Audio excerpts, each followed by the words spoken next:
Okay, so we're here. We're gonna go through and we're gonna make a podcast together here. What we can do for my grade 9 flipped math classroom. And so if you come around, there's. You gonna want to say anything? I'm Phil. I'm Dave as well. But then you've been seeing us already. So here are the tools that we're using. So we have a bamboo tablet. Anything that you can write on that also annotates on the screen is important. We have a mic. You can get a smaller version for 15 or 10 euros, of course, for Amazon or whatever. But some kind of mic works much better than the one that comes with the computer. It saves a lot of echoey stuff. Okay, so now that you've seen the tools that we use, let's go and make a podcast. And so to do this podcast, we're going to open up our notebook file, which you see here, and this is what we got all set up ready for the podcast. I'm also going to, in this case, I'm going to use a calculator because it's a math video we're going to make. And we also use this program called Pixel Window. This is completely optional. We like to do this because it makes, at the end of the podcast, we'll decide on, we'll crop it so all the extra stuff is gone. And this particular proportion, if I know, is a 16:10 proportion. And so I go 1072 by 670, and it's pretty close to being a really nice window for everything involved. Okay, so Pixel Window is a free download.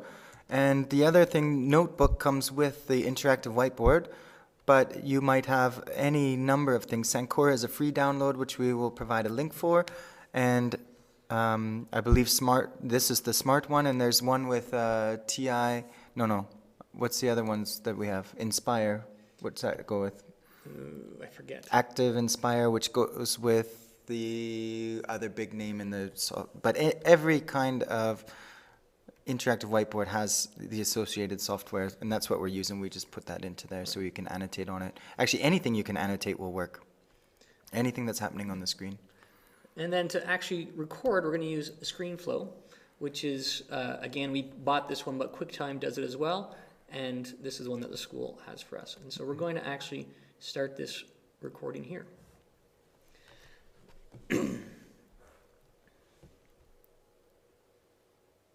Hello, it's Mr. Robs. And Mr. Krivas? And today we're going to do some linear regression with our GDC. And so linear regression is just basically finding a line of best fit with our graphing calculator. And if we take a look at this, we have a problem here, which you have in your packet as well. And this is what the problem is going to be today. We are going to create a scatter plot with the data that we have down here. Grade 8. Okay, great. That's long. Okay, so now that our podcast is done, okay, we are going to, one of the tricks we do is I'm going to crop it so that I can get rid of all this extra stuff. And again, this is optional. Oh, I know my screen window is 1072 by 670, which gives me a nice proportion. And then I can eliminate all the extra busy work. And I'm going to save my file.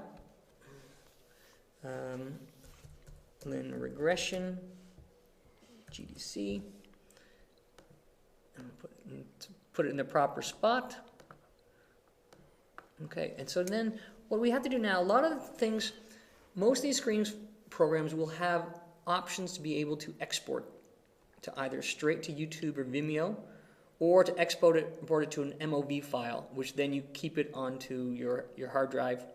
And then you have to put it on YouTube itself. But we're going to publish it. Or you can put it up on It's Learning, Moodle, Blackboard. If you're not comfortable with your videos being out there for the entire world to see, you can put them internally to whatever online course management system you have. Or you can even be as crude as to email them to each kid. But some way when you drop down from the presets, then you have lots of different formats.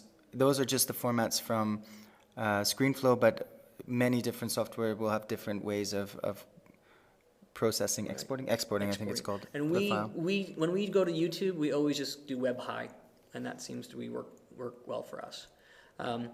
And we change it 100%, so we get the full resolution. But we're not actually going to make an MOV file today. We're going to, as opposed to make an MOV file, we're going to publish it straight to YouTube.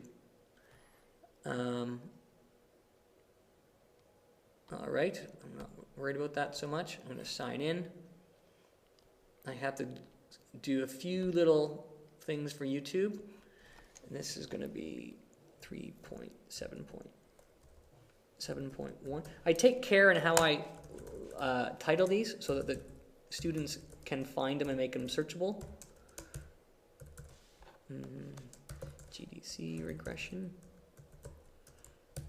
TI-84, and GDC linear regression. Sometimes I publish to HD, sometimes I don't, but for speed I will not do it today, and I just hit publish, and it will send it off to YouTube. And then at the end of this process, once it's up there, you'll get a URL that at the bottom of the screen, and you can copy and paste that to, again, wherever your unit outline. I think we put them on our unit outline, and then also then you can put it embedded in whichever way you distribute and organize your notes for the students. Okay, so we've exported it, and we actually changed plans, and I took a different screenshot. I've actually made the MOV file. And so once you have the MOV file, by exporting it, I'm going to go to the YouTube. And if you can see, I'm logged in under Munich Math. And if I click on upload my file, I just click on here, find the file that I want to upload, which I put here, open, and now it's uploading. I'm going to make the file name as I want it exactly, 3.7.1, linear regression, GDC, TI-84,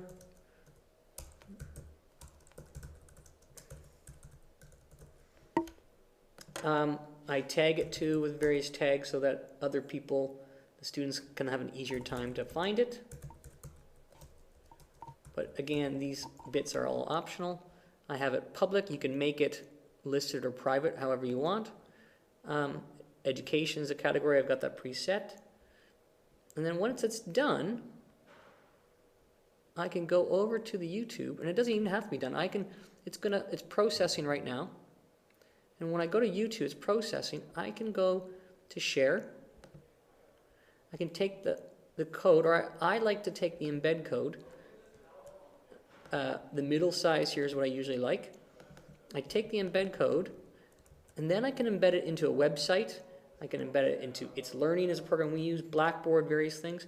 But I take them and I put them into, here is my unit outline for this particular unit, linear functions.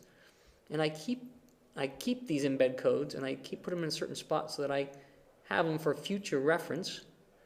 And this is the new podcast that I just made. I'll put it on here, cut and paste it, and then I can make it different sizes, etc., so that I can see it in the future. But once I have it, then I can put it into any kind of software at all that I want. And at our school, we use It's Learning, and we put it in there. Cut and paste it, and there's various ways to do that. So there you go, from beginning to end, podcasting and publishing.